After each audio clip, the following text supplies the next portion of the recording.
और जानेंगे उनकी कहानी उन्हीं की जुबानी। बेटे की मौत के बाद मकान पर कब्जे का आरोप, पिता ने लगाई न्याय की गुहार। न्यायालय में विवाद लंबित होने के बावजूद ताला तोड़कर कब्जा करने का आरोप। गणेश शंकर दुबे ने अपने पुत्र की संदिग्ध मौत और उनके मकान पर जबरन कब्जा किए जाने का गंभीर आरोप लगाया है।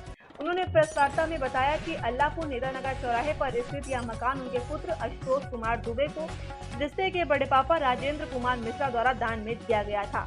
इसके बाद मकान का दाखिल खारिज नगर निगम में उनके पुत्र के नाम हो गया और हाउस टैक्स सहित अन्य अभिलेख भी उसी के नाम से नियमित जमा किए जाते थे।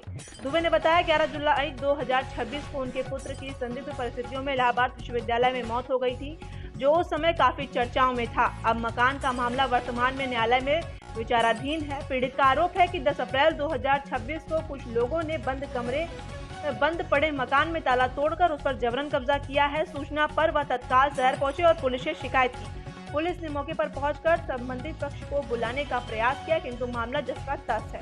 गणेश शंकर दुबे का कहना है कि जब मामला न्यायालय में लंबित है तो किसी भी पक्ष द्वारा जबरन कब्जा करना कानूनन गलत है, यह आपराधिक कृत्य की श्रेणी में आता है। उन्होंने कहा कि कानून को हाथ में लेकर कब्जा करना न्याय के खिलाफ है। इलेक्ट्रॉनिक मीडिया क्लब के नारद सभागार में आयोजित प्रेस वार्ता में उन्होंने प्रदेश सरकार से हस्तक्षेप की मांग करते हुए मुख्यमंत्री योगी आदित्यनाथ से न्याय दिलाने की गुहार लगाई। उन्होंने भावुक होते हुए कहा कि एक और उन्होंने अपने बेटे को खो दिया, अब उनके मकान पर भी कब्जा हो रहा है। अब देखना होगा कि पुलिस इस मामले में क्या कार्रवाई करती है और पीड़ित को उसके पुत्र की संपत्ति वापस मिल पाती है या नहीं। सर, मेरे बेटे आशुतोष कुमार दुबे के नाम से मेरे फुफेरे भाई राजेंद्र मिश्रा ने मकान किया था। उसके बाद 11 जुलाई 2023 को यूनिवर्सिटी विश्वविद्यालय में मेरे बेटे की मौत हो जाती है। उसके बाद वहाँ का भूमाफिया किस्म का नेता अंशुमान सिंह पटेल, उसके आदमियों द्वारा कल मेरे मकान का ताला तोड़कर उसमें दो लोगों को घुसेड़ दिया जाता है। इसकी जानकारी जब पड़ोसियों से होती है तो मैं तुरंत थाना जाटाउन जाता हूँ। वहाँ पर सर लोगों ने जाकर के वहाँ पे मौका मुआयना किया तो दरवाज़ा खुलवाया। दरवाज़ा में से दो लड़के निकले, वो बोले कि अंशुमान सिंह ने दिया है। दरोगा जी ने दिखाया कागज़, मेरे सब देखे और दिखाया, कहा कि ये तो इनके पुत्र आशुतोष दुबे के नाम पर है, तो ये देने वाले कौन होते हैं। उसके बावजूद उन लोगों ने कहा कि नहीं, मुझे राजेंद्र मिश्रा ने दिया है। तो कहा कि ठीक है, कल 11 बजे राजेंद्र मिश्रा को बुलाकर आप लोग आइए, प्रमाण कीजिए। तो राजेंद्र मिश्रा से फ़ोन करके पूछा गया तो उन्होंने कहा कि नहीं, मेरे मामा के लड़के हैं और इनके लड़के आशुतोष के नाम से मैंने मकान दिया था, इन लोगों से मेरा कोई संबंध नहीं है।